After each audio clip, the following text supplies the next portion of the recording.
सुंदर विधान उभे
देव जागो देव जागो देव जागो देव जागो देव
देव घ्या कोणी देव घ्या कोणी ऐताला घर पुसोनी देवन लगे साठवणीचे उघले जागे देव मंगला भाव बुडाला काय करू देवन लगे साठवणीचे रुधले जागे देव घ्या फुका न लगे रुका मोल काही देवन लगे साठवणीचे रुधले जागे दुबळा तुका भावेहीन अथवा दुबळा तुका भावेहीन उदारा देव घेतला ऋण देवन लगे साठवणीचे रुधले जागे भला भला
जगन्निहित पाणी मंदनानां तरुण तुलसीमाला कंदरं कंजनेत्रं सदयधवलहासं विठ्ठलं चिन्तयामि पांडुरंगा गुरु प्रथम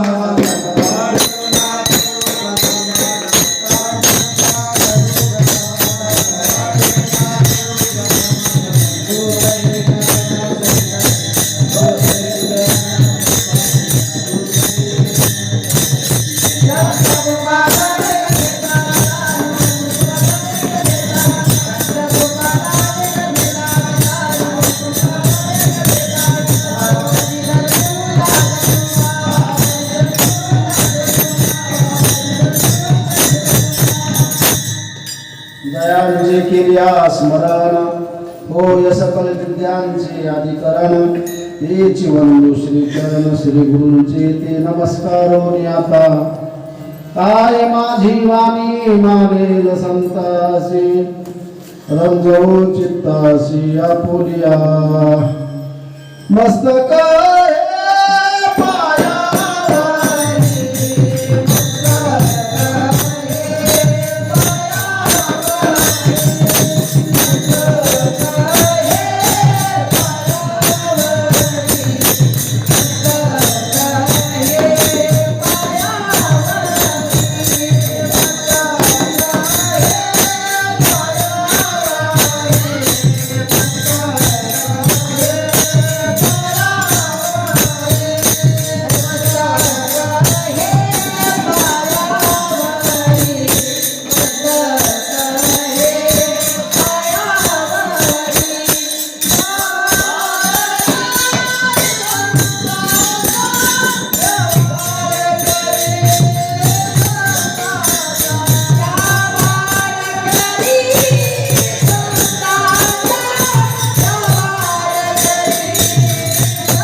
देव घ्या कोणी, देव घ्या कोणी, आयताला घर पुसोनी, देवन लगे साठवणीचे उधले जागे.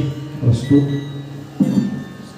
प्राप्त प्रसंगी प्राप्त स्थळी कीर्तन रूपी सेवेसाठी घेतलेला अभंग. महान भगवत भक्त, विश्ववंद्य, विश्व उद्धारक, साधू श्रेष्ठ, विश्वसंत जगद्गुरु तुकाराम महाराज यांचा हा अत्यंत उत्कृष्ट गोड आणि 5 चरणाचा अभंग आहे. विठ्ठल विठ्ठल.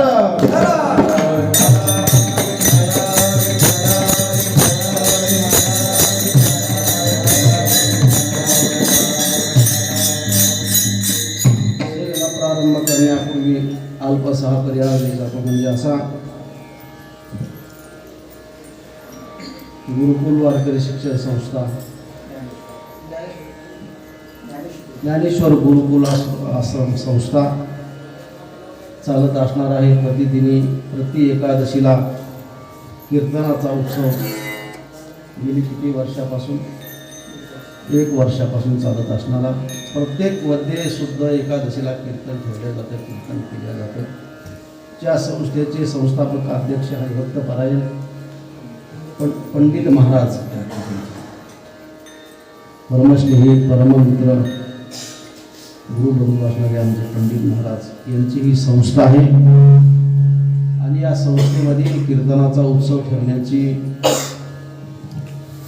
योगायोग आला.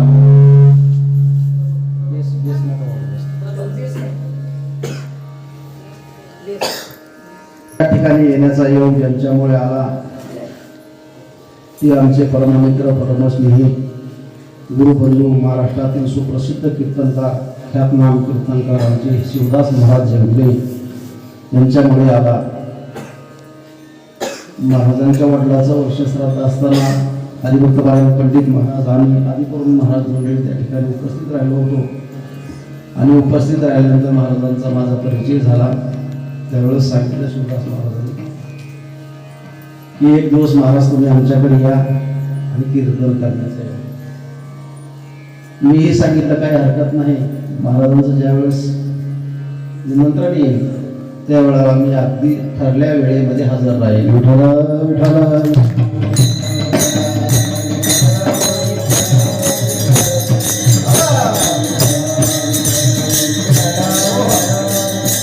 आल्यानंतर इथं गर्दी नाही, ठीक आहे, आता असं पाहिजे. गर्दी नाही पण सगळी गर्दी मंडळी पाहायला मिळते. आल्याबरोबरच आमचे हरिभक्त परायण चव्हाण सर, त्यांच्याकडे आमचा जाण्याचा योग आला. त्यांनी व्यवस्थित सगळी सेवा केली, फराळाची व्यवस्था केली, अगदी आदर आतिथ्य व्यवस्थित सगळं केलं. आणि आल्यानंतर खूप आनंद वाटला. नरहरी महाराजांचं मंदिर आहे, श्रीसंत बाल मंडळी आहेत, टाळकरी आहेत. सगळं पाहिल्यानंतर सगळं काही आनंद वातावरण. वाजवणारे चांगले आहेत, गाणारे उत्कृष्ट आहेत, सगळे उत्कृष्ट आहेत. फक्त आता कीर्तनच उत्कृष्ट झालं पाहिजे. विठ्ठल विठ्ठल.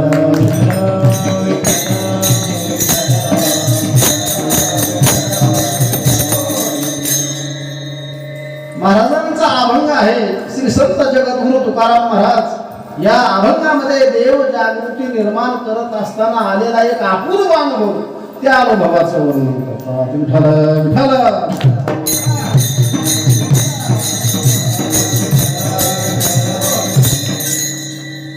महाराजांचं जर गाथा नावाचं प्रकरण आपण पाहिलं तर महाराजांची अभंग कितीतरी आहेत.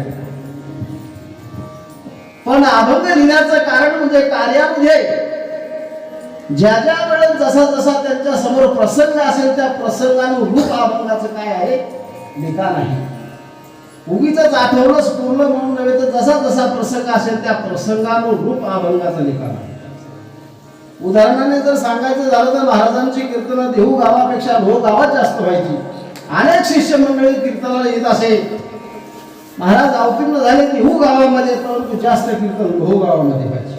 कारण की ज्याप्रमाणे भगवान कृष्ण परमात्मा अवतीर्ण झाले कुठं, मथुरेमध्ये, परंतु त्यांच्या भक्ती सुखाचा, संग सुखाचा, आनंदाचा भाग कुठला, गोकुळात झाला. तसं जगद्गुरु तुकाराम महाराज जन्माला आले किंवा अवतीर्ण झाले देहू गावामध्ये, परंतु त्यांच्या कीर्तन सुखाचा, भजन सुखाचा आनंद लुटला लोहगावच्या. अनेक शिष्य मंडळी कीर्तनाला येत असे. त्यामध्ये एक आवडीचा शिष्य महाराजांचा, तोही रोजच्या रोज कीर्तनाला येत असे. एक दिवस असा प्रसंग झाला की त्या शिष्याच्या घरामध्ये लहान मुलं आजारी पडलं आणि लहान मुलं आजारी पडल्यानंतर त्या माऊलीनं सांगितले की हे बघा, आज काय तुम्ही कीर्तनाला जाऊ नका. शिवबा कसा नाव, तुम्ही काय कीर्तनाला जाऊ नका, मी तुमच्या परमार्थामध्ये येत नाही, परंतु प्रसंग पहा, लहान मुलं आजारी आहे, या बाळाचा ताप जर रात्री वाढला तर मी बाई माणूस काय करणार आहे.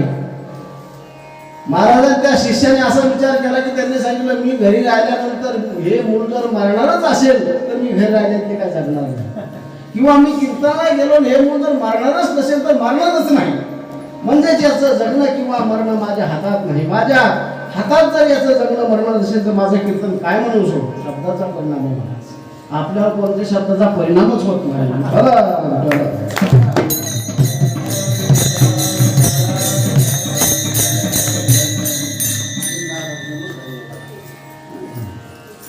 शब्दाचा परिणाम आहे. गेला कीर्तनाला एवढं असं झालं की रात्री त्या बाळाचा ताप वाढला, एवढा ताप वाढला की 100च्याही पुढे गेला. एवढंच गरज त्या बाळाला झटकी होऊ लागली जशी, आणि जसा झटका आला त्या झटक्याबरोबर त्या बाळाचं प्राणोत्क्रमण झालं. वाईट वाटलं त्या माऊलीला. एक दिवस कीर्तनाला जाऊ नका म्हटलं तर माझं ऐकलं नाही. क्रोध आला, त्या क्रोधाच्या आवेशामध्ये त्या बाळाचं प्रेत उचललं. ज्या ठिकाणी महाराजांचं कीर्तन चाललं होतं त्या ठिकाणी आली, ओरडून सांगितलं, पहा तुमचं कीर्तन. महाराजाची दृष्टी त्या प्रेताकडे गेली. महाराजांनी लागली परमात्म्याची करुणा भागली. हे भगवान परमात्मा देवादी देवा पांडुरंग राया, या निर्जीवामध्ये निर्जीवाचे ताना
परमात्म्याची करुणा भागली. हे भगवान, हे परमात्मा देवादी देवा पांडुरंग राया, या निर्जीवामध्ये चेतनत्व आणण्यासाठी आपल्याला काय अशक्य.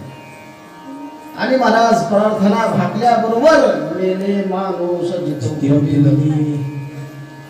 किंवा अशक्य ते काय, तुम्हा नारायणा निर्जीवा चेतना आणावया. परमात्मा देवादी देवा पांडुरंग राया, या निर्जीवामध्ये चेतनत्व आणण्यासाठी आपल्याला काय अशक्य आहे. महाराज मेल्याने पण जिवंत झाले.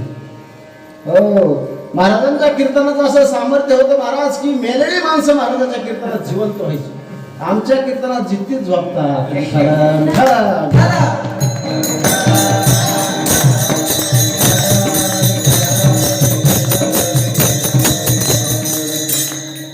सांगण्याचा भाग असाच की जसा जसा प्रसंग समोर असेल त्या प्रसंगानुरूप अभंगाचं काय आहे, लिखाण आहे.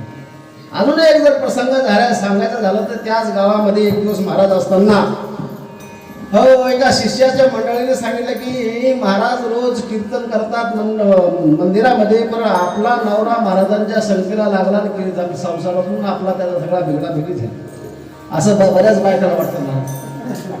नवरा जर महाराजांच्या संगतीला लागला की बायकाला वाटलं आपला नवरा बिघडला. हो, इतरांच्या संगतीला लागलं त्यांना काही वाटत नाही, पण महाराजांच्या संगतीला जर लागलं तर बायकांना वाटतं महाराज. असं तिलाही वाटू लागलं. आणि वाटल्यानंतर ती म्हणलं की महाराजाचा संगतीने नवरा बिघडल्यानंतर काय केलं पाहिजे. महाराजाची खोड मोडली. खोड मोडायला तुम्ही सांगितलं, अहो तुम्ही कीर्तनाला रोजची रोज जाता, म्हणजे महाराजांना कधी आपल्या घरी चहा पाण्याला आणलं नाही. त्यावेळेस काय चहा नव्हती, पण आपल्या घरी भोजनाला वगैरे आणलं नाही. त्याला वाटलं उष्टी हातात ही कावळा न आणलं, आज महाराजांना आपल्या घरी बोलवते. आनंद झाला. धावतच मंदिरात गेला आणि सांगितलं महाराज आपल्या घरी भोजनासाठी गेले. कबूल केलं महाराजांनी. परत तिने भेद बदलला, अवले भोजनासाठी काय पाहत स्नानासाठीच या म्हणून महाराजांनी कबूल केलं. आणि महाराज काकडा वगैरे झाला, धोतर खांद्यावर घेतलं आणि महाराजांना आधीच त्याच्या माणसाच्या घरी आले. घरी आल्यानंतर ही पहाटच उठली होती, चुलीला पेटत घातलं आणि पाण्याचा मोठा हंडा भरून पाण्यावर ठेवला. त्या काय चुलीवरती ठेवला, जाळ लावला. 4 वाजल्यापासून पाणी टाकलं, पाण्याला उकळी आली उकळी. आणि महाराज आले, अंगणामध्ये पाट टाकला. त्या पाटावरती महाराज बसले, पोतड्याने हंडा पकडला, उकळी आल्यानं पाणी महाराजांच्या अंगावर टाकलं. त्यावेळेस उद्गार आहे, जळो माझी काया लागला वनवा. जळो माझी काया लागला वनवा. जळो माझी काया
महाराजांच्या अंगावर पाणी ओतल्यानंतर महाराज त्यावेळेस शेवट करे, जळे माझी काया लागला वनवा. धावरे केशवा माय बापा. हो पेटली हे सगळं कांती रोमावळे, नावरे हे होळी दहन झाले. जसा जसा प्रसंग समोर असेल त्या प्रसंगानुरूप अभंगाचं काय आहे, लिखाण आहे. हो गावात राहायचं नाही असा ओठ हुकूम काढला पाटील बोले. त्यावेळेस चौक करे की कोपला पाटील गावीचे हे लोक आता मज भीक कोण घाली, काय खावे आता कोणीकडे जावे, गावात राहावे कोण्याबळे. भल्या लोक याची सांगितली माझा केला माझा घात गुरुबाळाचा. असं पाठपाठांतरवाले माणसं काय बघायचे. हो महाराज जसा प्रसंग असेल त्या प्रसंगानं रूप काय आहे अभंगाचं लिखाण आहे. एक वेळेस भंडारा डोंगरावरती भजन करत असताना गावातील काही कुठील मंडळी महाराजांकडे एक स्त्री पाठवली. त्यावेळेसचे उद्गार जाय तू माते न करी सायास, आम्ही विष्णुदास तेशी नव्हे. नसावे तुझे मज हे पतन नको हे वचन दुष्ट मधू. त्याच्या पुढे जाऊन सांगितलं तुका म्हणे तुझं पाहिजे भ्रतार. सांगण्याचा मतीचा अर्थ असा की ज्या ज्या वेळेस जसा जसा प्रसंग समोर असेल त्या प्रसंगानुरूप अभंगाचं लिखाण आहे. विठ्ठल विठ्ठल.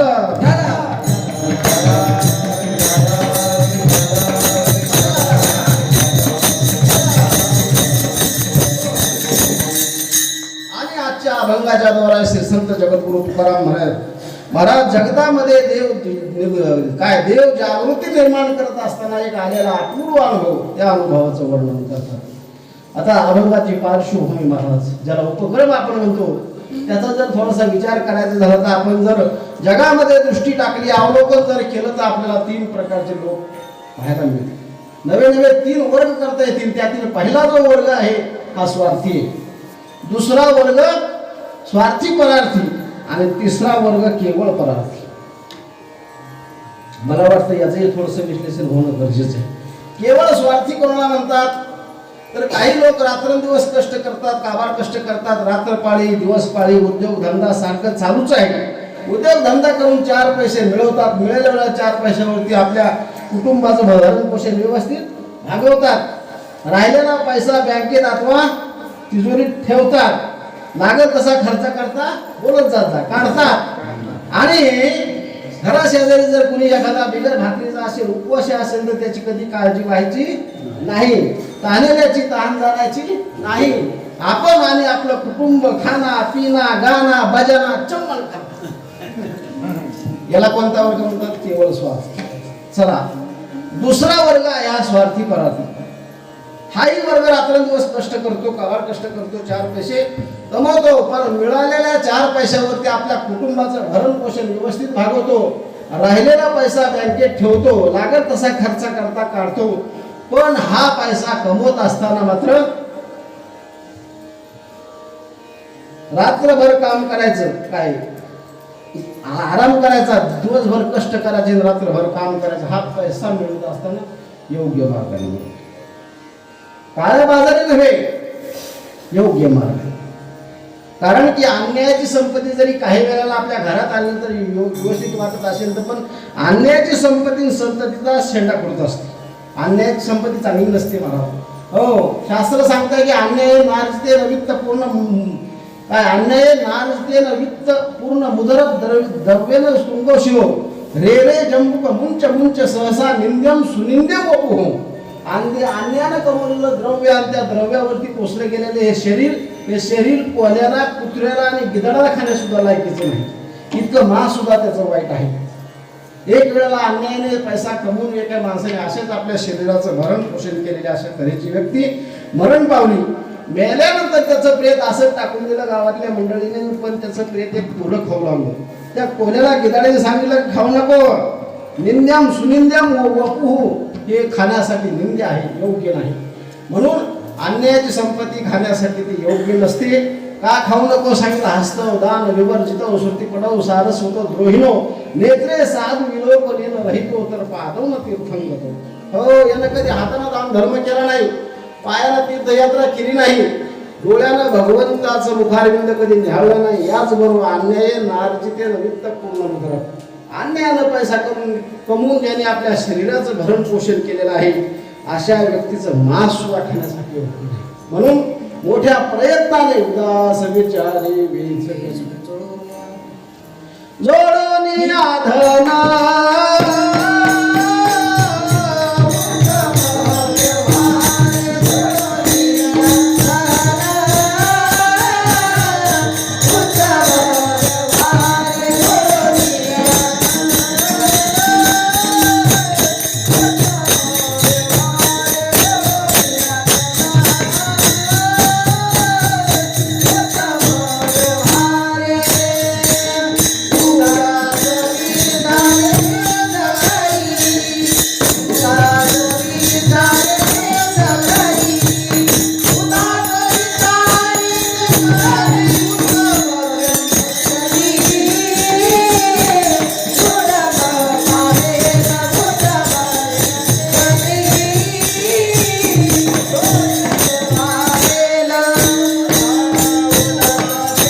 जोडून आधना सांगितलं नाही की पैसा कमवा कमवा, जरूर कमवा. सुखे बांधा माड्या घरे, नका ते जूर अंडा पोरे, सुखे बांधा माड्या घरे, परंतु उत्तम उत्तम व्यवहारे कमवा. असं नियम सांगितलं. संसारिक जीवाचे नियम सांगितले महाराज. उत्तम जोडोम्या धन उत्तम व्यवहारे आणि उदास विचारे वेच करी. त्यामधून जेवढं कमवलं त्यामधून जेवढं जमन तेवढं उदास वृत्तीने दान करा. आणि परिणाम उत्तमाची गती तो एक पावेल उत्तम भोगील भूत दया पशु गायीचे पालन माझी शांती रूपे कोणाचा वाईट वाढली वडिलाचे हेच आश्रमाचे फळ परमपद बळ वैराग्याचे. महाराज सांगतात, नीती सांगितली, न्याय सांगतात महाराज. संसारिक जीवाने जर पैसा कमवायचा असेल तर उत्तम व्यवहार आहे. परिणाम उत्तमची गती तो एक पावे आणि उत्तम भोगील जीव खाली. सांगितलं पैसा कमवा, कारण की या वर्गाला माहित आहे आपण पैसा कमवायचा झाला पण काय परोपकार केला पाहिजे, दान धर्म केला पाहिजे. सगळं काय दान देता येत नाही, पण जेवढं जमल तेवढं उदास विचारी स्वार्थी करा. स्वार्थही साधवतो परार्थही साधवतो, याला स्वार्थी परार्थी म्हणतात. आणि तिसरा जो वर्ग आहे हा केवळ परार्थी. झालं का लक्षात? या वर्गामध्ये लोकमान्य टिळक, महात्मा गांधी, सावरकर आदी करून जी काही मंडळी, ह्या मंडळी स्वतःच्या स्वार्थाचा त्याग केला, नाना प्रकारच्या चळवळी केल्या, भूमिगत राहिले. उद्देश एकच, देशाला स्वातंत्र्य मिळावं, देश सुखी व्हावा. वीर सावरकर महाराज काय काय कष्ट केले, चळवळी केल्या, आणि महाराज किती कष्ट भोगून, जल भोगली. आलं का लक्षात? इंग्रजाच्या विरोधात बंड पुकारला, चले जावची घोषणा गांधीजीने केली. खूप काही कष्ट सहन केले, स्वतःच्या घराची राख रांगोळी केली, त्याग केला घरादाराचा, भूमिगत राहिले. आणि काय उद्देश होता की फक्त देशाला सुख मिळावं, देश स्वतंत्र व्हावा. पारतंत्र्यामध्ये महाराज सुख नसतं. पारतंत्र्यामध्ये जर सुख असतं तर चले जावची घोषणा करावीच लागली नसती. म्हणून पारतंत्र्यात सुख नसतं. आपल्याला सुखी करणारे खरे हे माणसं, याला माणसं परार्थी. स्वतःच्या संसाराची राख रांगोळी करून लोकांसाठी, जनतेसाठी राबले, झगडले, ते अमर होतं आपले झाले. जगाच्या कल्याण संतांची कृती, जगाच्या कल्याण संतांची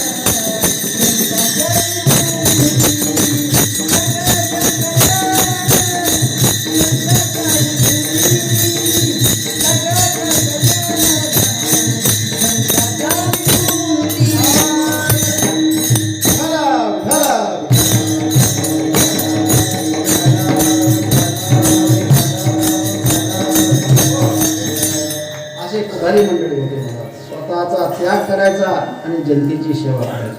केवळ परार्थ म्हणतात त्याला. हा वर्ग कसा आहे? परार्थी आहे. परार्थ करत असताना महाराज स्वतःचा त्याग करायचा, म्हणून स्वतंत्र भारत झाला. आलं का लक्षामध्ये? हल्लीचं जर काय सांगायचं झालं तर मी सांगण्याची गरज नाही, तुम्हाला सगळ्याला माहिती आहे, त्यांचं नाव घेण्याची जागा नाही. परंतु बिचारे पहिले होते, काळ्या पाणी शिक्षा काय केली म्हणून त्यांचं नाव सुद्धा नाही, काय सांगायचं. म्हणून असे स्वार्थी परार्थी माणसं वेगळे आणि केवळ परार्थी म्हणजे हे असे गांधींसारखे, लोकमान्यासारखे आणि सावरकरासारखे अशी मंडळी होऊन गेली. त्या मंडळीचा जगाला उपयोग पहिल्यापासून आहे ना, आता बी आहे, नंतर बी राहणार आहे.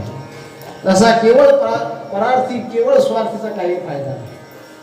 केवळ स्वार्थी वर्ग बोलताना काही भरपूर बोलतो, धर्माच्या गप्पा निघाल्या तर लांब लचक बोलतो, पण धर्माविषयी जर बोलायचं झालं तर भरपूर काही बोलतो, पण असा गोड बोलतो, असा गोड बोलतो, तसाच निघून जातो.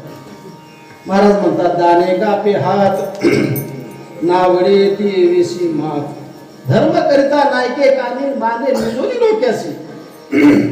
कानाला बांधतो.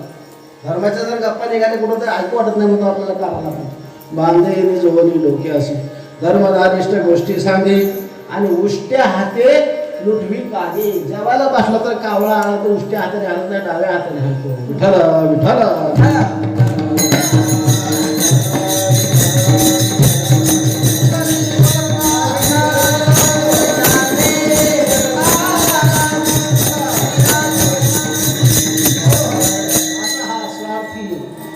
त्या स्वार्थी वर्गाला जगाला काहीही फायदा नाही माणूस. तसा स्वार्थी परार्थी वर्ग हा वर्ग योग्य आहे. स्वार्थी साधतो, परार्थी साधतो.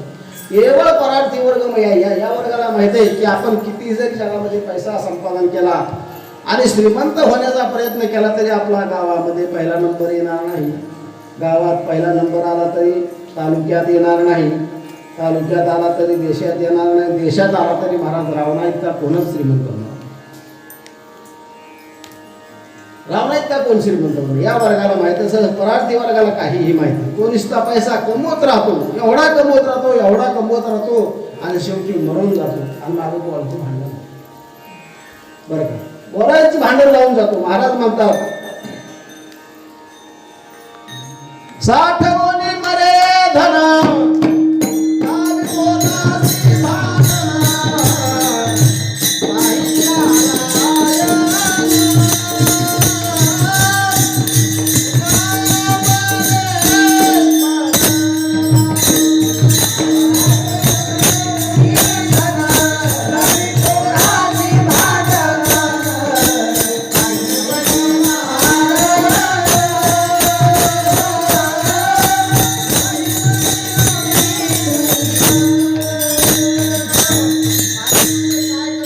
साठवणी मरे धन लावी पोरासी भांडण, नाही नारायण तुका मने स्मरला. पोराची भांडण लावतो आणि शेवटी मरून जातो. केला विनियोग तर काय करतो? वेचून या धन आणि सेवी मद्यपान, नाही तो सन्मान अतिथीचा. आलं का लक्षात? अतिथीची कधी पूजा करणार नाही, अभ्यागताची कधी पूजा करणार नाही, मद्यपान सेवन करीन, प्राशन करीन. अशा प्रकारचा हा स्वार्थी वर्ग असतो. पण परार्थी वर्गाला माहिती आहे आपण कितीही जरी काय केलं तरी पैशावाले जगापेक्षा जास्त आपण पैशावाले होणार नाही, कारण की पैशावाले भरपूर आहेत. टाटा बिर्ला जरी आजच्या काळात असले तर महाराज रावणाच्या कणगुळी इतकी सुद्धा पैसा नव्हता पाहिजे. करंगळी जेवढी होती रावणाची तेवढा सुद्धा पैसा नव्हता. महाराजांनी स्वतः त्यांचं गाथ्यामध्ये वर्णन केले, कोटी घरे जेथे काशी आणि तांब्याची, शुद्ध कांचनाची सप्तकोटी. दगडबंदी वीटबंदी हा भाग सोडूनच द्या, पण महाराज 1 कोटी घर काशेची होती. कास प्युअर कास आणि शुद्ध सोन्याची 7 कोटी होती. 7 कोटी. 80 सहस्र जया सुंदरा कामिनी. 80,000 बायका होत्या सुंदरा कामिनी. नुसत्या बायका नव्हत्या, सुंदरा कामिनी. का सांगितलं हे? 1.25 लाख नातू होते त्याला. का सांगितलं आपल्याला? आपल्या तुमच्या आमच्या तोंडाला पाणी सुटण्यासाठी सांगितलं नाही. ह्याचा सांगण्याचा उद्देश पुरा आहे. इतकं मोठी रावणाची संपत्ती संतती सगळं काही सत्ता होती, सगळं काही होतं. आजच्या जर ह्या युगामध्ये रावण असता लोकशाहीमध्ये, तर महाराज निवडणुकीला जो उभा राहिला असेल त्याला वेगळं मतदान मागण्याची गरज राहिली नसती, बिनविरोध आला असता. आलं की नाही? 80,000 बायका, 1.25 लाख, इतक्या सगळ्याचं मतदान कुठं जाणार आहे? रावण महाराज की जय, बिनविरोध रावणाला. पण महाराजांचा सांगण्याचा उद्देश त्याच्या पुढे आहे. का सांगितलं महाराजांनी? कोटी घरे जेथे काशी आणि तांब्याची, शुद्ध कांचनाची सप्तकोटी. का सांगितलं? सांगण्याचा उद्देश पुढे आहे.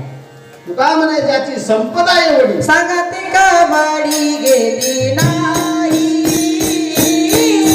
सांगते का वाडी गेली नाही,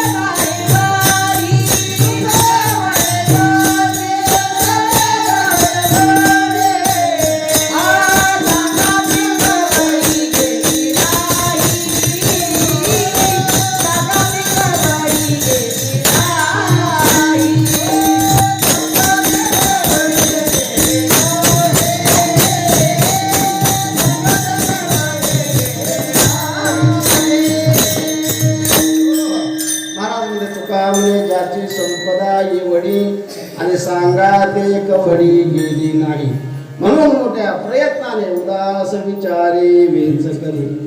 हे झाले व्यवहारातले 3 प्रकार. आता परमार्थ करणाऱ्या मंडळीमध्ये सुद्धा 3 प्रकार पडतात. त्यातील परमार्थातला स्वार्थी वर्ग जो कोणी ना ते हा योग्याचा आहे. योगी हा स्वार्थी वर्गामध्ये मोडतो परमार्थातल्या. योग अभ्यास जर करायचा झाला तर गुरुजी कुठं करावा लागतो? निगुड मठ वा वा वा शिवालय नमोबारा बघ काय शुचो देशे प्रतिष्ठाप्य स्थिरमासनमात्मनः.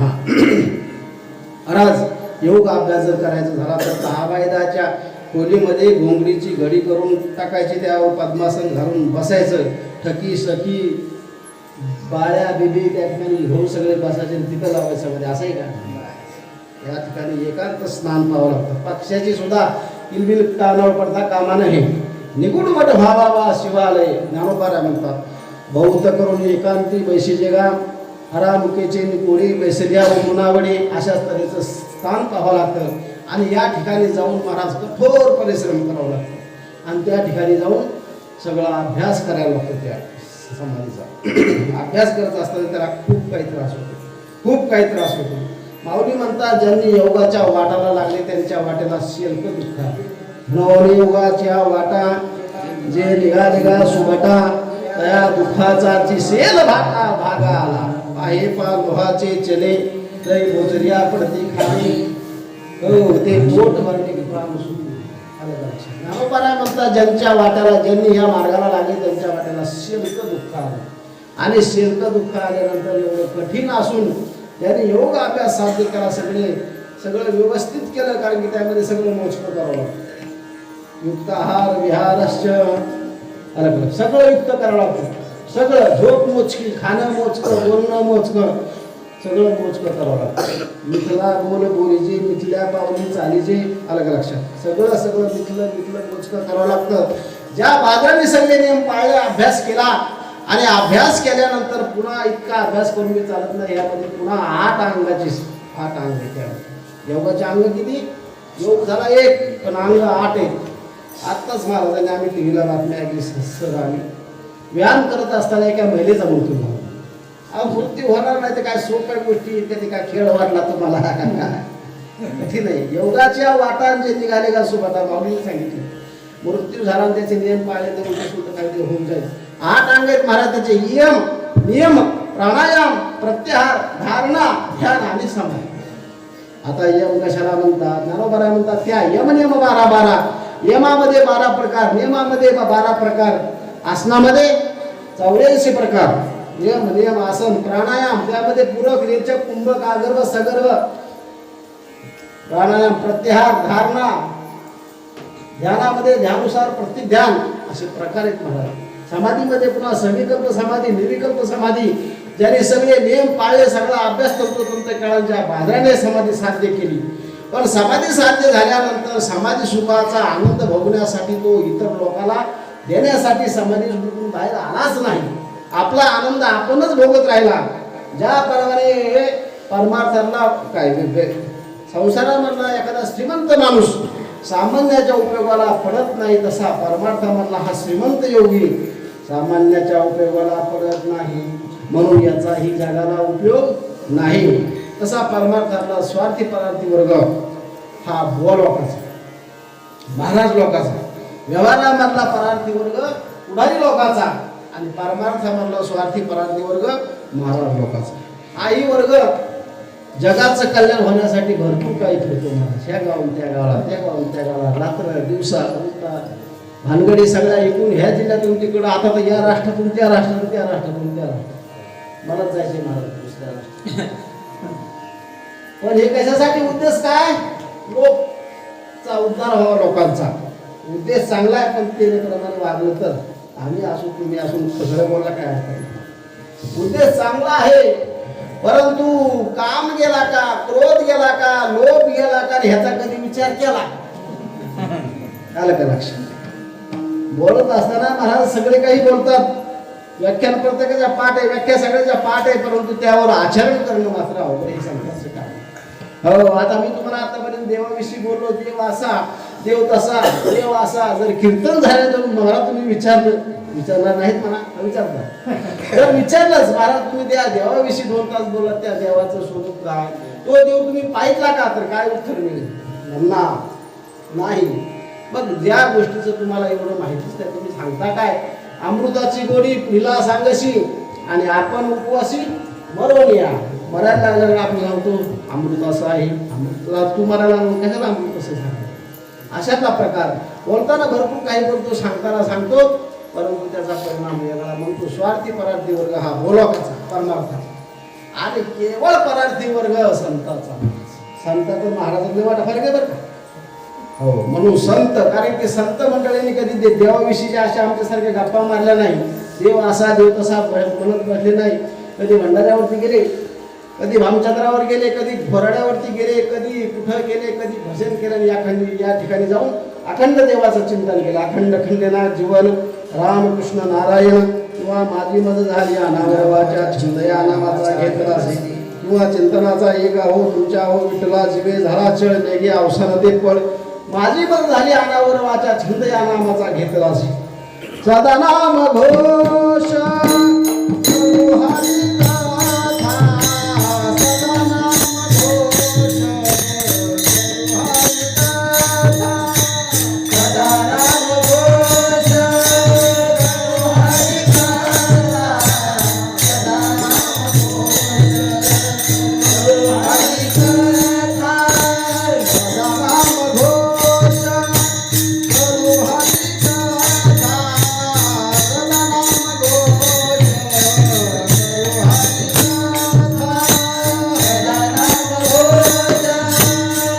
हरी गाथा, सदा नाम घोष करू हरी गाथा, सदा नाम घोष करू हरी गाथा.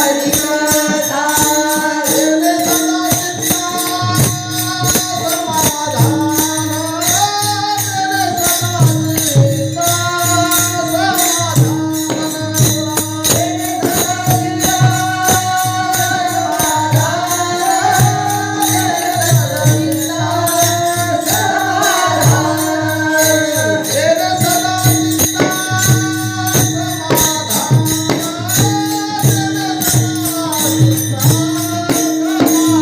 चित्ता समाधान, देवे सदा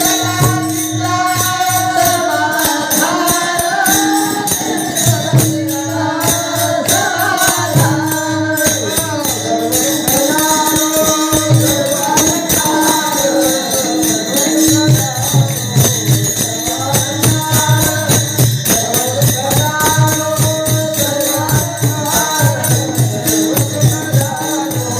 समाधान. महाराज एकांतामध्ये गेले भंडाऱ्यावर अखंड देवाचं चिंतन केलं सदा नाम घोष करू हरी कथा केले सदा चित्ता समाधान. कारण की सगळं केलं तेही करतात आणि आपणही करतो. आपल्या करण्यामध्ये आणि त्यांच्या करण्यामध्ये फरक आहे महाराज. त्यांनी सदा केलं आपण कदा कदा करतो. सदा या शब्दाला खूप महत्व अंडरलाईन महाराज. त्या सदा शब्दाखाली महाराज सदा नामस्मरण केलं समाधान सुद्धा सदा मिळलं. आपण कदा कदा करतो पण समाधान सुद्धा कधी कधी आलं का लक्षात. चिंतन केलं सेवेच्या द्वारा परमात्मा आपलासा केला. देवाची प्राप्ती करणं एवढं सोपं नाही. यन मानसान म्हणुते येनाहून मनोमतम असा मन वाणीला दुर्विज्ञ अगोचर असणारा परमात्मा आज जगद्गुरु तुकाराम महाराज म्हणतात की सेवेच्या द्वारा आम्ही आपलासा केला. परमात्मा आपलासा केला आणि परमात्मा सुखाचा आनंद भोगू लागलो. पण आनंद भोगत असताना या जगाकडे आमची दृष्टी गेली आणि लक्षात आलं की हा आनंद या लोकांना सर्वसामान्य माणसाला सगळ्यांना हा आनंद भेटला पाहिजे. म्हणून त्यासाठी तळमळ केली. बुडत हे जन नदी खवे डोळा म्हणून काय म्हणून किंवा येतो हिताचा कळवळा पडती हाती म्हणून काळा काळाच्या हाती पडते म्हणून कळवळा येतो. ज्याप्रमाणे काय श्रुती मातेला वाटतं की सर्वे जना सुखीनं संतु सर्वे संतु निरामया सर्वे भद्राणी पश्यंतो मा कश्चित दुःख मा पुण्यात. कुणीही दुःखाचा अनुभव घेऊ नये. सर्व जीव सुखी असावे असं श्रुती मातेला वाटतं. त्याप्रमाणे संत महात्म्याला सुद्धा वाटतं की सर्व जीव सुखी असावे सगळे सुखी असावे. हा सुखाचा सुख स्वरूप आनंद स्वरूप परमात्मा महाराज हाही या लोकांना भेटला पाहिजे. मग प्राप्त झालेला सुख आनंद कठीण आहे. माऊली म्हणतात परे ही परते बोलणे कुंटले काय परे ही परते बोलणे कुंटले वैखरी कैसे सांगे. बोलणं फुटले उंटानंतर वैखरी शब्दाने सांगू शकत नाही. असा परमात्मा कठीण आहे. शब्द हा बहुसार असं जरी असलं तरी महाराज शब्द परावृत्त होतो. मन वाणीला अगोचर असणारा परमात्मा सेवेच्या द्वारा आपलासा केला आणि आपलासा केलेला हा परमात्मा महाराजांनी सुख स्वरूप परमात्मा आनंद स्वरूप देव एका टोपलीमध्ये घातला. टोपलीमध्ये घातल्यानंतर एखादा विक्रेता जसा आपल्या गावामध्ये येतो आंबे घ्या आंबे बोरं घ्या बोरं पेरू घ्या पेरू गोड आहेत चांगले आहेत कलमी आहेत असा देवरूपी माल महाराजांनी एका टोपलीमध्ये घातला आणि जगाच्या बाजारात आले आणि ओरडून सांगितलं लोक हो देवा घ्या कोणी देवा घ्या कोणी देवा घ्या कोणी देवा घ्या कोणी देवा घ्या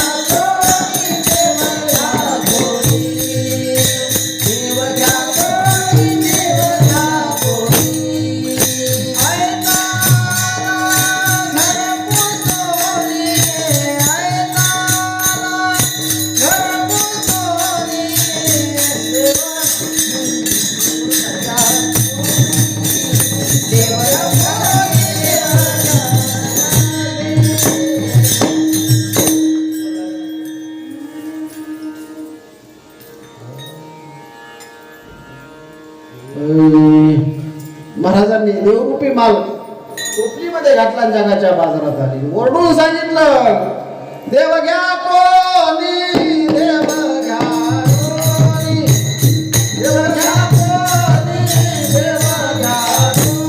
देव घ्या कोणी, देव घ्या कोणी, देव घ्या कोणी, देव घ्या कोणी.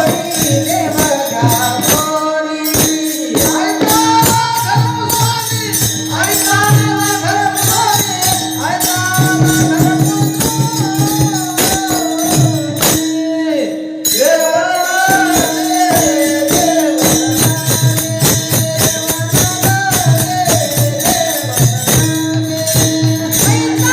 घरकुंजोनी, ऐका घरकुंजोनी, ऐका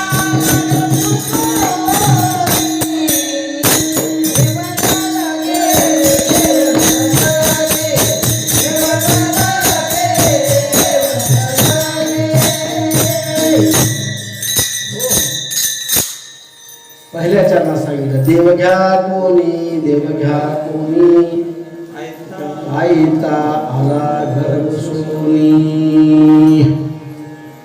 घ्या म्हटले देव, घ्या देव घ्या असं म्हणू लागले महाराज. घ्या देव. आता वस्तुतः जो महाराजांनी आता पहिल्या चरणावर 4 मुद्दे पडतात महाराज. जो तुकोबराने देव आणला होता त्या देवाचं स्वरूप काय पाहायला मिळतं. दुसरा मुद्दा, देव देता येतो का, आणि तिसरा मुद्दा, देव घेतला तर फायदा काय, नाही घेतला तर तोटा काय, असे 4 मुद्दे. पण या 4 मुद्द्याचं चिंतन वेळ लागला असतं भावाचं नंतर पाहून बाबांचा भाव हा विठाला विठाला.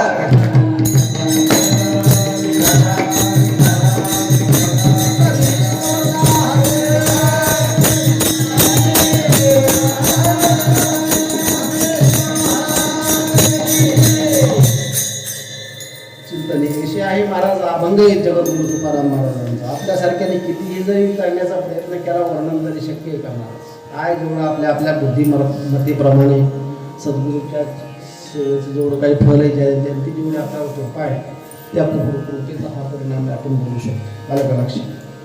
म्हणून महाराजांचे चिंतनीय विषय असतात. महाराजांचा अभंग म्हणजे चुकवून घेतली मोती जैशी, मोत्याप्रमाणे आपण असा प्रकार. म्हणून 4 मुद्दे पडतात. या 4 मुद्द्याचा विचार वेळ राहिला भावाचा नंतर पाहू. आणखी तर वेळच सोडू, जास्त लांब बसू. देव घ्या कोणी, देव घ्या कोणी.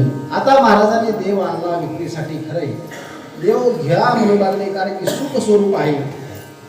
माणसं म्हणतात आम्हाला देवाची गरजच नाही, देवाची आम्हाला गरजच नाही. तुम्ही बघा या ठिकाणी जर आमच्या पंडित महाराजांनी वेगळा कार्यक्रम ठेवला असता, मंदिर सोडून बाजूला वेगळा कार्यक्रम, म्हणजे इथं बसायला जागा राहिली असते, राहिली असते.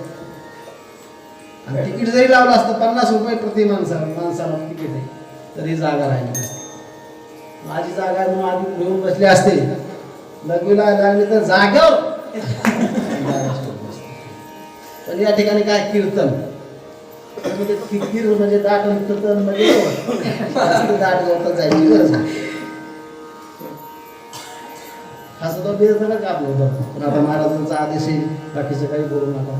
आणि आपण चाकोरीतले माणसं, त्याच्यामुळे बाकीचं बोलता येत नाही. तर बाकीचं बोलायला हसवायला लागतंच. काय हसवणारे माणसं महाराज चाटक्या चुटकार मोठे झाले. इकडं अभंगाच्या बार्डिंगी दिल्या हो गाते महाराज सगळे उभून गेले गाताने त्याला नावच तसला आला. काय सांगायचं असू, बाकीचं बोलण्याचा आपला विषय नाही. काय सांगत होतो मी? काय सांगतो हा?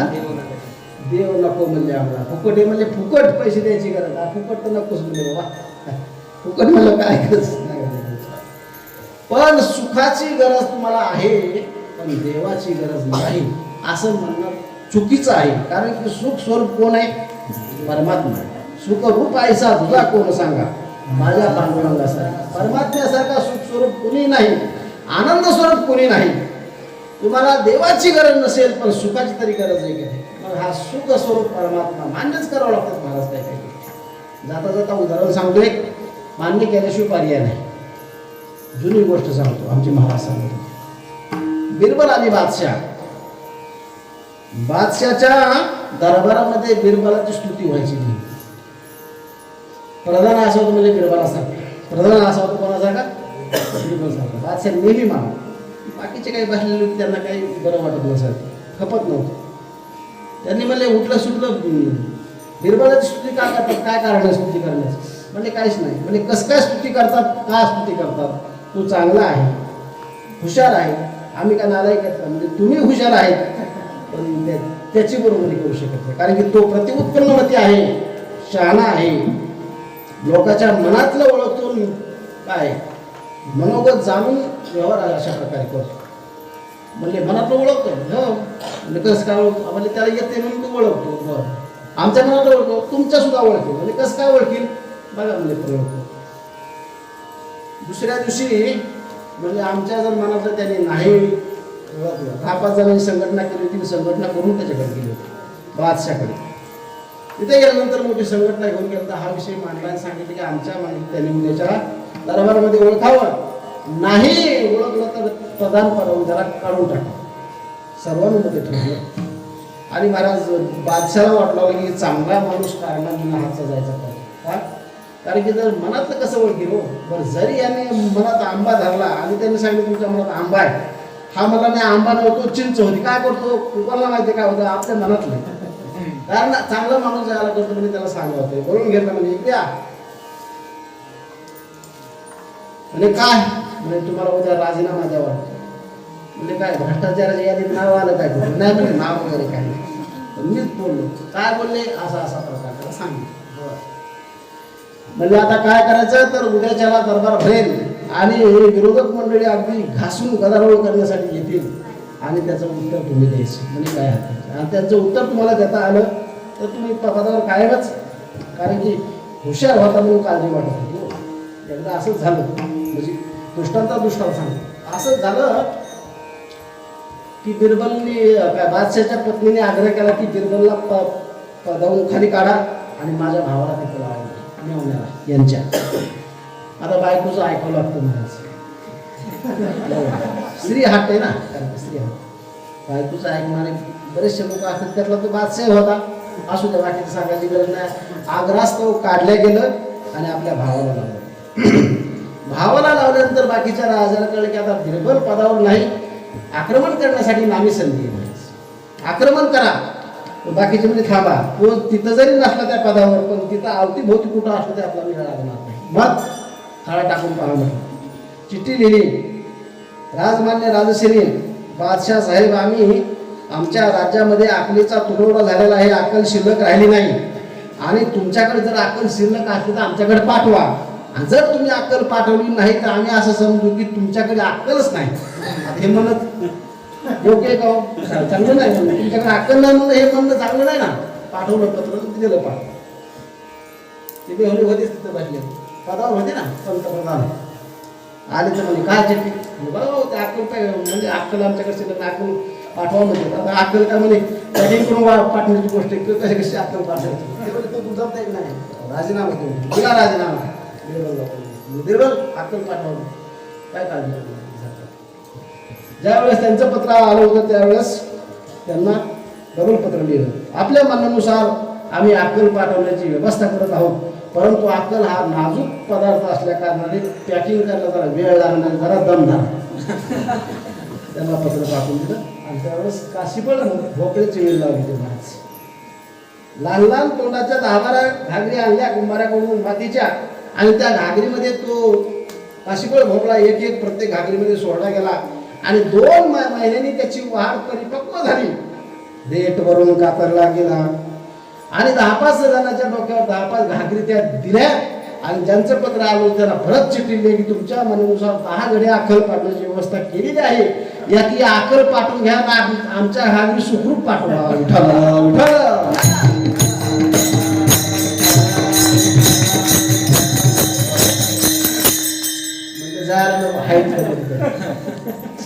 असा बिरबल होता, हुशार.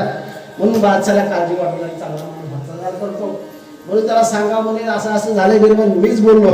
बरं म्हणजे काय काळजी करणार म्हणजे सरकार. दुसऱ्या दिवशी फुल गर्दी, कारण की असं काही असलं म्हणजे जास्त गर्दी असते आणि भ्रष्टाचाराचा आरोप म्हणलं तर जास्त गर्दी होती कुठेही. जास्त गर्दी, दरबार भरला महाराज. आणि भरलेल्या दरबारामध्ये बिरबल उठून उभा राहिला. सांगितलं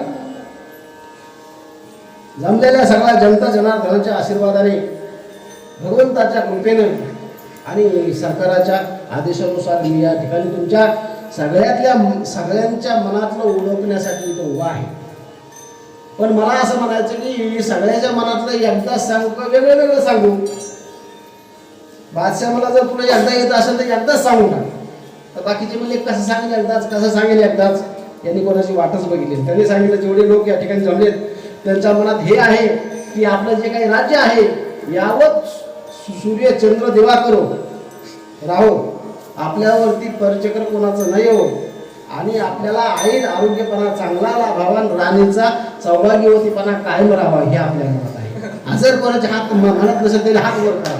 कोण हात वर येईल, जरी वर हात करतो हात खाली येईल का पुन्हा? हेच होतं खांड खाऊन कमून केल्याशिवाय तसे काही काही गोष्टी पर्याय नाहीत. तसं महाराज या ठिकाणी परमात्मा सुख स्वरूप आहे, आनंद स्वरूप आहे, ही आपल्याला दिवस करावं लागेल. नसेल देवाची गरज पण सुखाची गरज आहे. सुख म्हणजे देवाचं स्वरूप आहे. असा सुख स्वरूप परमात्मा महाराजांनी आपल्याला आणला. आणि कुणीही घ्या म्हटलं हो, असं काही जातीचा निर्देश केला नाही. देव घ्या ब्राह्मणानो, देव घ्या ब्राह्मणानो असं म्हटलं का? नाही. किंवा क्षत्रियानो, वैश्यानो किंवा शूद्रानो असा जातीचा निर्देश केला नाही. यावे ते नाही घ्यावे, कुणीही या आणि हा देवरूपी माल घ्या. यारे यारे नारी नर याती भगती नारी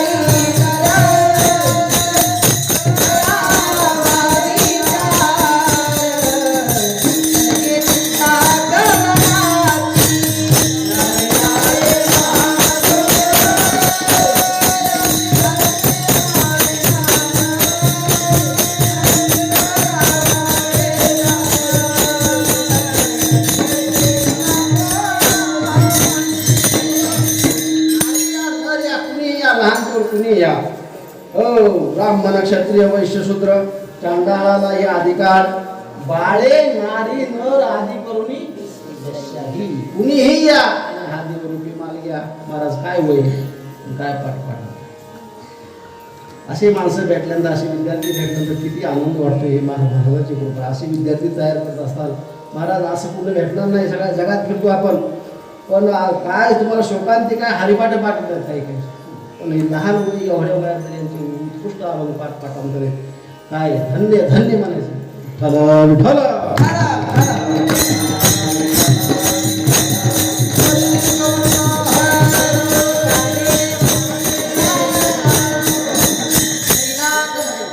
आहे, परंतु हे अक्षर तोंडात बसण्यासाठी खूप काही पाठांतर करायला वेळ बी काही लागत नाही. पण हे ध्यानात द्यायला खूप वेळ लागतो. साध्या गोष्टी नाही. महाराजाची प्रसादी काही वाणी ती बाबूराव दौरीकरांनी एक एक अक्षर कोळसा ठेवून वाचलेला, त्यांनी भाजलेलं नाही. ते काय उगाच काहीतरी अक्षर नाही. हे अक्षर नव्हती ते का अक्षर नाही, ते अक्षर म्हणजे महाराजाचे शब्द आहेत. त्या ठिकाणी स्वतः महाराज आहेत ते सांगायचं म्हणजे. असो तर महाराजांनी सांगितलं कुणीही या, कुणी या आणि हा देवरूपी माल घ्या. असा जातीचा निर्देश केला नाही किंवा कसला निर्देश केला नाही. यावे ते नाही घ्यावे, आहे की नाही? कुणी या आणि हा देवरूपी माल घ्या. पण असं म्हणत असल्यानंतर सुद्धा लोकांनी सांगितलं महाराज अभंगाच्या दुसऱ्या चरणात देवन लागी देवन लागी देवन लागी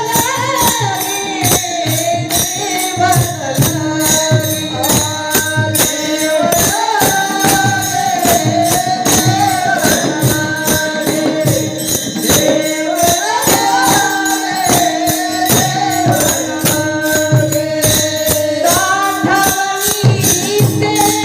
लागी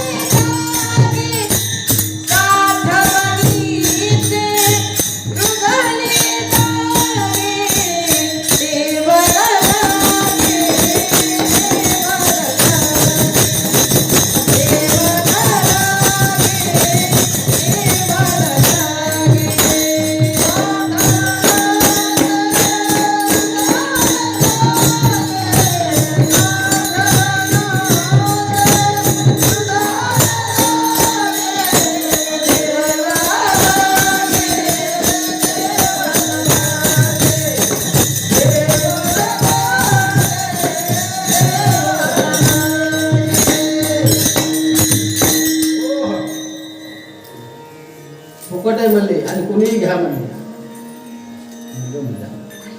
देव न लगे डबल सांगितलं नको तुमचा देव म्हणले. का? साठवणीचे रुधले जागे.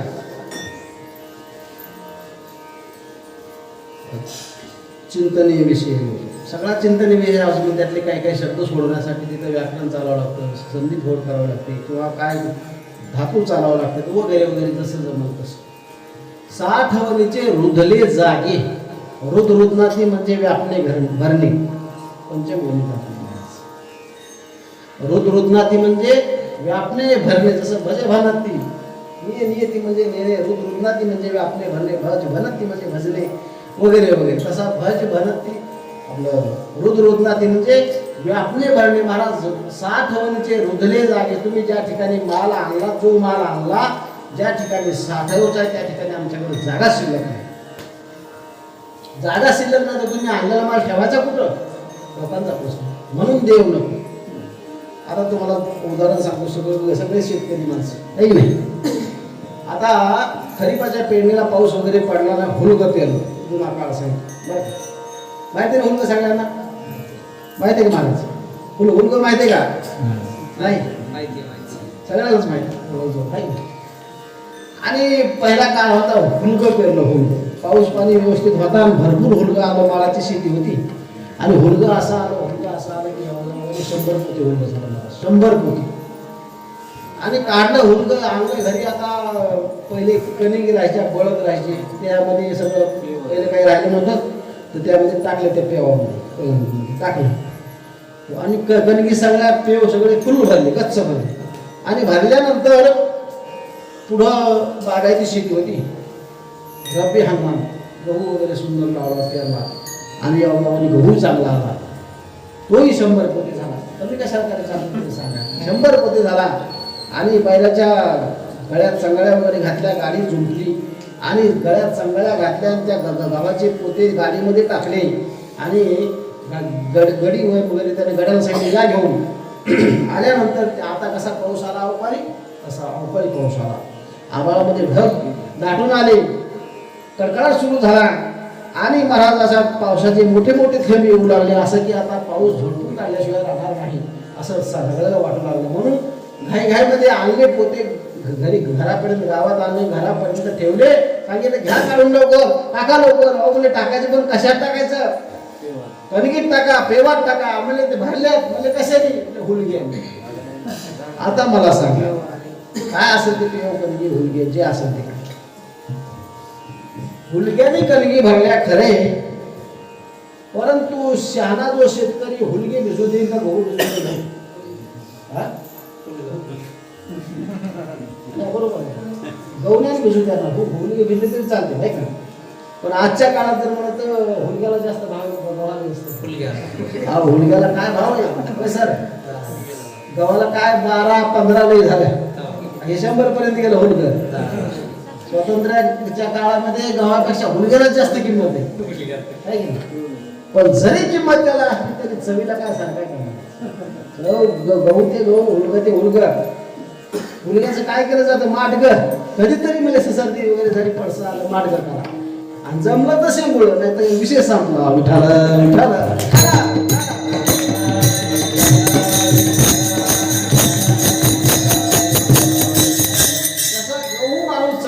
तसं काय हुलगा खात होता नाही. पण हुलग्याला जरी भाव असला तर त्याची चव वेगळी. तसा जगद्गुरु तुकाराम महाराज देव रुपया माल हा मौल्यवान आहे, मोलाचा आहे, चांगला आहे, उत्कृष्ट आहे, गोड आहे. पण हा माल घेतील असं वाटलं. पण लोकांनी सांगितलं देव न लगे का की आमच्या ज्या ठिकाणी देव साठवला कोणती साठवणीच्या जुळली जात. देव कुठं साठवला जातो? साठवीला खाली. कुठं? उदय मंदिर. देव साठवण्याची जागा ही आहे. या ठिकाणी सावता महाराजांनी साठवला, काय बिलवानगर यांनी साठवला. कितीतरी आपल्या दृष्टांत येते. साठविला हरी जिही हृदय मंदिर. ज्यांनी ज्यांनी साठवला, नटवला, पटवला आणि मग साठवला वगैरे वगैरे त्याच्यावर स्वतंत्र चिंतन नाही. परंतु सावता महाराजांनी साठविला हरी. पण कुठं साठवा? जिही हृदय मंदिर. धन्य त्याची माता, धन्य त्याचा पिता,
त्रैलोक्याचा तुम्ही साठवला कोण साठवला त्रैलोक्याचा दाता. पण तसा आपल्याला सुद्धा साठवण्याकरता तुकाराम महाराजांनी देवरूपी माल आणला. पण आपल्या अंतःकरणामध्ये देव ठेवण्यासाठी लोकांना जागा त्यावेळेस नव्हती, त्याच्या आधी नव्हती, तेव्हा नव्हती ना आताही नाही आणि इथून पुढे राहणार नाही. ठरलेला विषय महाराज आहे की नाही, त्याच्यात काही बदल होत नसतो. साठवला ठराविक लोकांनी साठवला म्हणून त्यांचे नाव आज अमर नाही, आज अमर नाही. ज्यांनी ज्यांनी साठवला त्यांनी कांद्यावर बोलले हनुमंतरायांनी साठवला. आपल्याला ज्ञात आहे सगळ्यांनी कुठं कुठं काय काय साठवला, सगळ्यांना माहिती सांगायला वेळ नको. पण साठवला कुठं हृदयामध्ये. हो महाराज त्या ठिकाणी जागा सगळी विकारांनी भरली. जसे पेव हुलगेने भरले, अंतःकरण प्रत्येकाची त्यावेळेस विकारांनी भरली. कोणते विकार? काम, क्रोध, लोभ, मद, मत्सर, दंभ आणि अहंकार. या अहंकाराने महाराज जागाच शिल्लक नाही देवरूपी माल ठेवण्यासाठी. येऊनी गोपाळ राहेत येते. महाराजांनी प्रत्येक ठिकाणी सांगितले तुका म्हणजे चित्त करारे निर्मळ. जर चित्त निर्मळ असेल, अंतःकरण निर्मळ असेल, हृदय निर्मळ असेल, त्या ठिकाणी महाराज देव येऊन साठवतो. देवाला ही म्हणण्याची गरज नाही किंवा तिकडे जाण्याची गरज नाही. आलं का लक्षात? तर हा देवरूपी माल आणला तुम्ही महाराज खरं, परंतु साठवणीचे रुधले जागे. देवन लगे साठवणीचे रुधले जागे. विठोबा रघुमाई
देव घ्या कोणी ऐताला घर पुसून.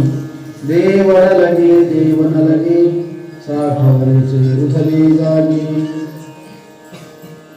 हा महाराजांना अनुभव आहे, अपूर्व असा अनुभव आला. हा जगद्गुरु तुकाराम महाराजांच नाही, ज्यांनी ज्यांनी आतापर्यंत देव जागृती निर्माण करण्याचा प्रयत्न केला प्रत्येकाचा अनुभव हाच आहे. कारण शास्त्रीय चिंतन आहे महाराज. प्रमाज्ञान सर्वांचं एक असतं, पण ब्रह्मज्ञानामध्ये भेद असतो. बरं का महाराज? ब्रह्मज्ञानात भेद असतो. प्रमामध्ये जर भेद आला तर ती प्रमा राहणार नाही. आणि भ्रमामध्ये प्रमा आली तर ती प्रमा काय, तो भ्रम राहणार नाही. शास्त्रीय चिंतन प्रत्येकाचं प्रमाज्ञान एक असतं आणि ब्रह्मज्ञानामध्ये भेद असतो. प्रत्येकाचा अनुभव हाच कोणता? ज्यांनी ज्यांनी देव जागृती निर्माण करण्याचा प्रयत्न केला त्यांचा अनुभव हाच आहे. महर्षी व्यास सांगतात ऊर्ध्व बाहुर्विरोमेश्य न कश्चित सुश्रुणोति माम. मी वरती हात करून सांगतो पण माझं कुणीही ऐकत नाही. चला पुढं. मच्छिंद्रनाथाचा हाच अनुभव आहे. जाता जाता थोडं सांगतो थोडक्यात. काय झालं? नवनाथामध्ये मच्छिंद्रनाथ साधू होते, सिद्धी संपन्न महात्मे होते, अवतीर्ण होते. परंतु अवतीर्ण जरी असले, संत जरी असले, साधू जरी असले तरी प्रत्येकाला भूक लागते. प्रत्येकाला आहे. एकदा काय झालं तर दुपारी 12 वाजले, वेळ झाली जेवणाची आणि मध्यान्ह झाल्यानंतर एका गावामध्ये गेले. संन्यासी होते, ब्रह्मचारी होते आणि गावामध्ये गेल्यानंतर भिक्षा मागणं, भाकरी मागणं हे हाच ते. जास्त काही बाकीचं मागत नव्हते. पोटाला भाकरी काय असेल तर रोटी भाकरी. कटोरा हातामध्ये घेतला आणि गावामध्ये फिरले. फिरून काय म्हणू लागले, एक रोटी देगा तो एक बच्चा होगा, भिक्षान देही. नाही कुणी भाकरी वाढली, भाकरच वाढली नाही. हा. मग शब्द बदलला. काय मला जो कोणी हा कटोरा भर भिक्षा देईल मी त्याला ब्रह्म दाखवतो. ब्रह्म दाखवतो म्हणजे देव दाखवतो. सोपे का हो एवढं? ताकद होती त्यांच्यामध्ये, ब्रह्म दाखवत सुद्धा ताकद होती. जो कोणी मला हा कटोरा भर भिक्षा देईल मी त्याला ब्रह्म दाखवतो. लोकांनी भिक्षा तर वाढली नाही, पण काय म्हणू लागले, जर भीक मागाय काय ब्रह्म दाखवायची अक्कल असेल तर भीक मागत बोलत कशाला हिंडला असता. माहिती का महाराज, सगळ्या गावात फिरले, खिन्न झाले, त्या बाजूला येऊन वडाची झाड होते त्या झाडाखाली येऊन बसले. गोरक्षनाथ महाराज तिकडून आले, म्हणजे का हो गुरु महाराज का खिन्न होऊन बसला? सांगितलं असा असा प्रकार झाला. ब्रह्म दाखवतो म्हणजे कोणी भाकरी दिली नाही, एक भाकरी दिली, एक पाचच्या होगा म्हणून कोणी भाकरी दिली नाही. आजच्या काळात जर असतं तर गुजरातला जायचं कोणाला कामच राहिलं तर इथंच कार्यक्रम झाला असल्या आहे की नाही. पण ते पहिला काळ होता त्यांच्या वेळेस. आपल्याकडे लोक जात होते ना गुजरातला, आता नाही, पण मागे खेळ होतो. संतोषी माता फुटाने खाता, आंबट खाऊ नका, चिंबट खाऊ नका.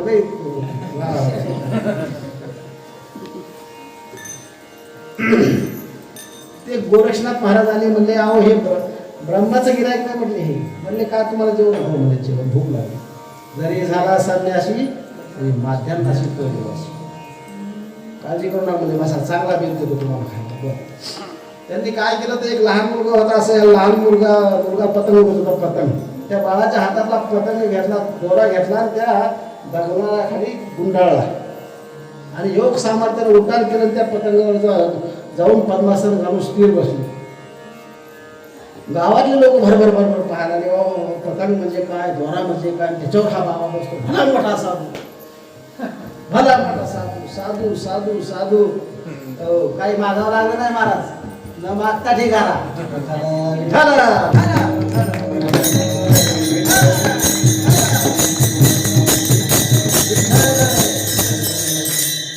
असंच आहे पतीवरचा ते भोके मारी बटेल. आलं का लक्षात? सांगितलं काय लागलं ते मला तुम्हाला, हे घ्या ते खा, हे खा. गोरक्षनाथ मला पण जास्त काय नाही, एवढंच मला सांगितलं. भजन वगैरे झालं तर तात्पर्य देव जागृती ज्यांनी निर्माण करण्याचा प्रयत्न केला, प्रत्येकाचा अनुभव हाच. चला पुढे माऊली सुद्धा सांगतात, वाजत से बोल बोली नाही.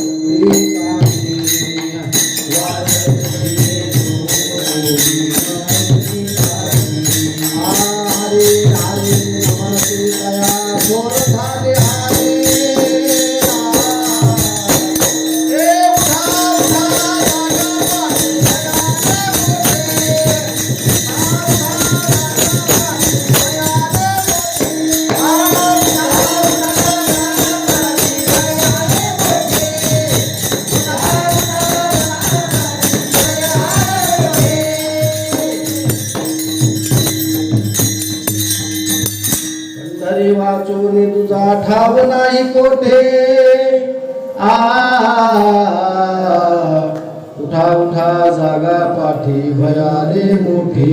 ज्ञानोबा म्हणतात की आम्ही बोंबा मारून सांगितलं, वाजत असे गोप कोणी नाही कधी कानी, आणि हरी हरी न म्हणता थोर झाली हरी. हो आता मला सांगा, ज्ञानोबा राहिले जर बोंबा मारून सांगितलं ऐकलं नाही तर आपण काय कसा प्रयत्न करावा जास्त सांगण्याचा. सांगण्यात मजा नाही, वेळ नाही, वेळ संपत आला आपला. म्हणून त्यांनी जर बोंबा मारून कुणी ऐकत नसेल तर आपण कशाला प्रयत्न करावा जास्त. मला सांगा, ज्या ठिकाणावर उंट बुडतो तिथं शिळीने कशाला ठाव विचारायचं, दादा उतार काय संबंध नाही ना. उंट किती उंच आहे, तो त्याची मदार किती उंच आहे, त्या मदारीहून पाणी चाललं होतं. नदी होती एक बरं महाराज, गोदावरी सारखी नदी होती. उंट येत होता ते, अचानक वर कुठं पाऊस पडला नाही, भडात पाणी आलं भरपूर. त्या उंटाच्या मदारीहून पाणी चाललं आणि कडीला शिळी शेपूट हलवत आली. म्हणजे दादा उतार आहे का, ते मला शेपूट हलवत माग सर माझ्या डॉक्टर माझ्या मदारीहून पाणी चाललं, तू कशाला उतारायची. तसं महाराज माऊली सारखे, काय गोरक्षनाथ मच्छिंद्रनाथासारखे, व्यासासारखे, जगद्गुरु तुकाराम महाराज सारख्यांनी जर सांगून लोकांनी ऐकलं नाही तर आपल्या तुमच्या आमच्यासारखे का प्रयत्न करावा. प्रयत्न करू, शेपूट आणण्याचा प्रयत्नच करू नाही.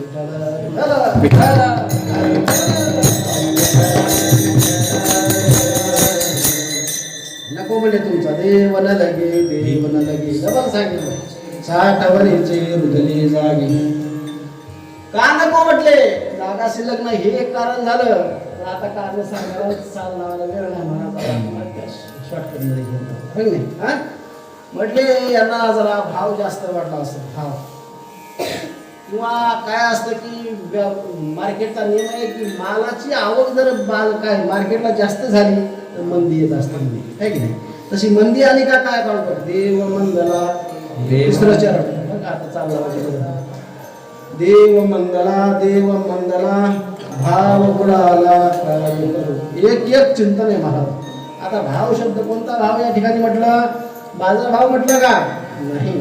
भाव या शब्दाचा अर्थ आहे की महाराज प्रेमाची जी पहिली अवस्था आहे तिला भाव म्हटलं जातं. ते प्रेम कसं असावं? नारद महर्षी आपल्या भक्तिसूत्रामध्ये सांगतात, गुणरहितम कामदारहितम प्रत्यक्षणम वर्धमानम अनुभव रूपाचं, अशा प्रकारचे प्रेम असावं. पण ही प्रेम म्हणजे काय? प्रेम म्हणजे ही भाव म्हणजे प्रेमाची पहिली अवस्था आहे. हा भाव राहिला नाही. कोणता भाव? बाजार भाव नव्हे, भाव. परमार्थामध्ये मेन जर काय लागत असेल तर भाव लागतो. आता सांगायला वेळ नाही, पण भाव शब्दावर एक कीर्तन दिवस करता येईल महाराज. देवा कारणे भाव तस्मात द्यावे नलगे फार सेवित. बाकीचे देवाला काही लागत नाही, नुसता भाव लागतो. हो, भाव कळे आकळे आणि भाव असेल तर करतळे आवडे भाव लागतो. कुणीतरी म्हणलेलं देवाशान पावायचा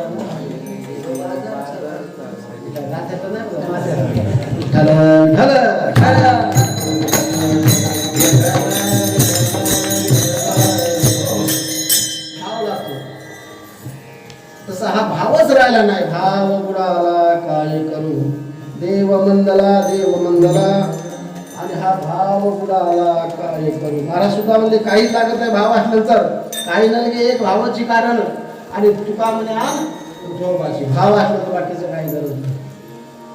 तरी सुद्धा म्हणले देव न लगे. बरं, म्हणजे आता काय करायचं?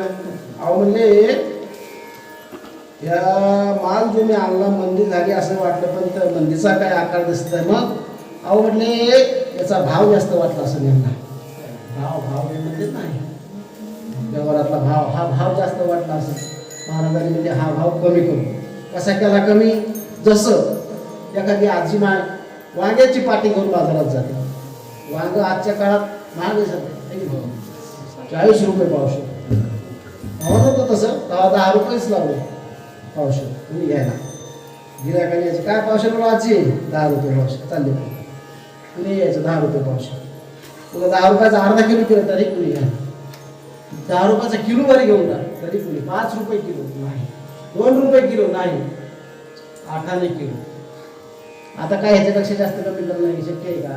तसं महाराजाला वाटलं या लोकांना किंमत याची जास्त वाटली असेल, म्हणून या देवरूपी मालाचा भाव कमी करू. देव घ्या फुका नलगे रेका मोल काही. आडका रुका ढबू टोली हा पहिला मानव होते. हिशोब होता पहिला. आडका रुका ढबू टोली हे काहीही द्यायची गरज नाही. देव घ्या फुका नलगे रुका मोल काही.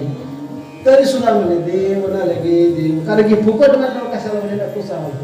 फुकट तर नकच म्हणजे फुकट म्हटल्यावर नको. असू दे आता भरपूर बोलण्यासारखे आता टाइम नाही.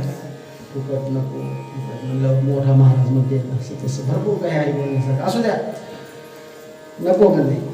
तर महाराज म्हणजे खूप वाईट वाटलं महाराजाला की माझ्याकडे हा माल नसताना सुद्धा मी संत महात्म्याकडून गुरुकुल कष्ट केले, सेवा केली, कष्ट केले. सेवा करण्याच्या सेवेच्या द्वारा देव आपला सांगितला वगैरे सांगितलं. हा देवरूपी माल आम्ही आणला.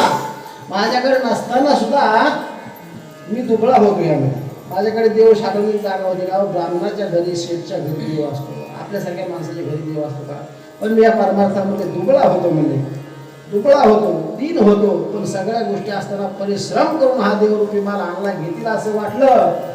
पण नको म्हणतात शेवटच्या आधवळा तो का भावे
नका भावेहीन.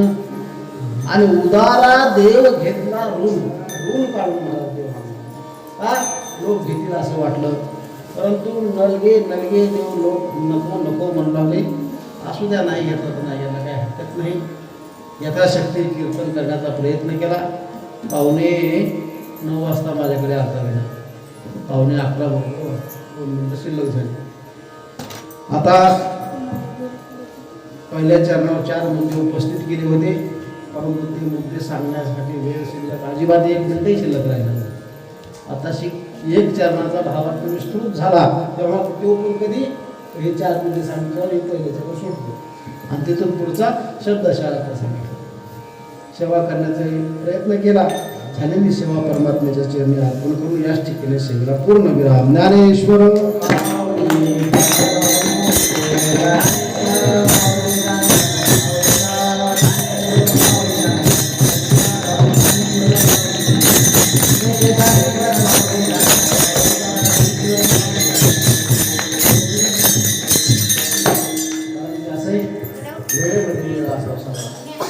आजच्या काळामध्ये असं की मला वेळ म्हणजे हा खूप बंधनकारक आहे. वेळ आजच्या काळामध्ये कीर्तन झालं कसं, अभंगावर बोलले की त्याच्या वर बोलले लोकांना काय घेणं देणं नाही. फक्त कीर्तन किती वेळ सुटते भान ठेवलं पाहिजे, वेळेचं भान. कारण की काही कीर्तन सुरू झालं की बंदच करत नाही मान. किती वेळ झाला ते त्याला कळत नाही, किती सांगतच असते भरडीला त्याला उपयोग नसतो. वेळेमध्ये वेळ लावायचा असतो. 2 मिनिटं शिल्लक झाले.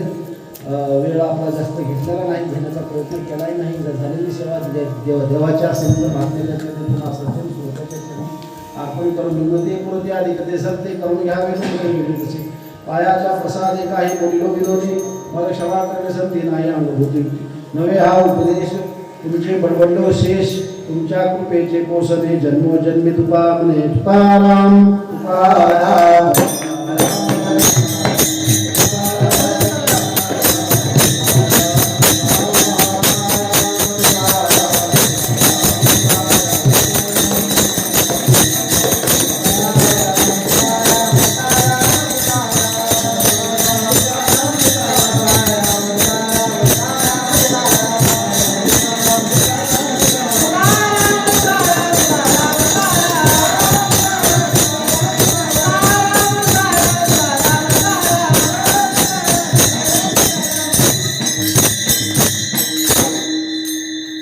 विठ्ठल